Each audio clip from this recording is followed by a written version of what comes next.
For this speech project, I chose this speech delivered by Bill Gates at a TEDx conference in 2015 as my subject. Not so much because of the timeliness or the relevance to the situation that we are all facing now, but because this is a persuasive and motivational speech. I believe all of us as speakers will, at one time in our lives or even during our work, will have to deliver a persuasive or motivational speech. What Bill Gates is using in his speech here is a structure that is proven and also impactful. It's also known as the Monroes motivational structure, which was developed by Professor Alan Monroe, who is a professor of psychology specializing in persuasion. It consists of 5 steps, and these 5 steps are: first, attention; second is the need; third is satisfy the need; fourth is the visualization; and fifth is the action to take. So let's look at how Bill Gates used this in his speech, all these 5 steps. First, attention. He tried to grab the attention of the audience at the beginning by rolling out a prop. He had that barrel, then he shared the story of his childhood. When he was a child, at that time, the biggest threat to humanity was nuclear war. Then he went into the need, the second step. And the need is we have to establish the need and tell the audience why it's important to listen to this speech and why it's important for me to motivate you and persuade you. So he went in and said, the next threat to humanity is not nuclear, but probably something to do with outbreaks or virus. And in his second step, what he did was he tried to give us data. He gave us the picture of what happened in Africa with Ebola, where 10,000 people lost their lives. So he's giving a lot of data, statistics to show that this is real. And then he went on to say that if nothing is done, if no action is taken, then the next outbreak, if it happened in the city, wouldn't kill 10,000 people, it could kill millions. Right? So this is where he brought it, and then he says, what is the solution?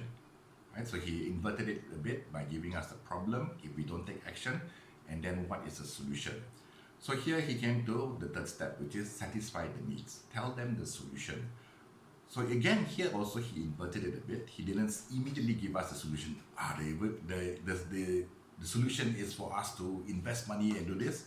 No, he didn't do that. What he did was he structured it again by showing that what could we do and what would happen if we didn't do this. So then in this satisfying the need, what he did was he showed that, okay, to prevent this from happening, what we need would be something like an army. We already have the tools, we have the ability to do this, but they're all broken up. They're not under one central location. We have the computers, we have the scientists, they've done a lot of stuff already, but nobody is managing this well. So then he comes to the visualization. So he used the example of army. Why? Because every country has an army, and it's very easy for the audience to grasp this common denominator or common picture. So we know what an army is. It's a command and control.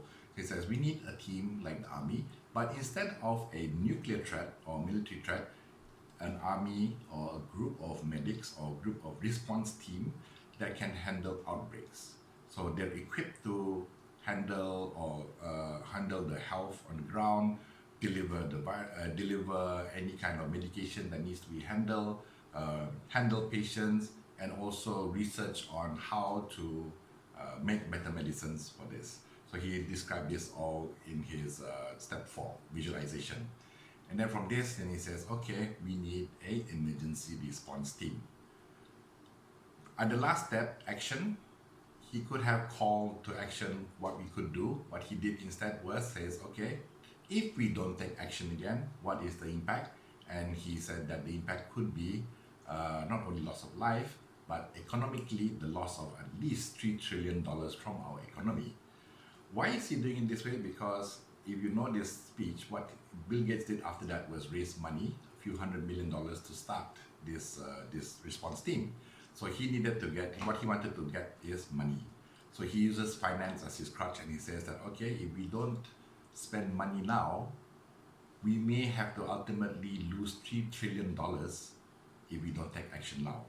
So if you invest a few million, 10 million, 20 million, what is that in relation to the 3 trillion that the whole world could lose? So this is the action that he called for. So I would like to use, by analyzing this speech, I would like to use the Monroes motivational sequence in part 2, where I will create a speech and using this Monroes motivational sequence, try to persuade and motivate you, my audience, to see things my way and perhaps take an action that could help all of us. Thank you for watching.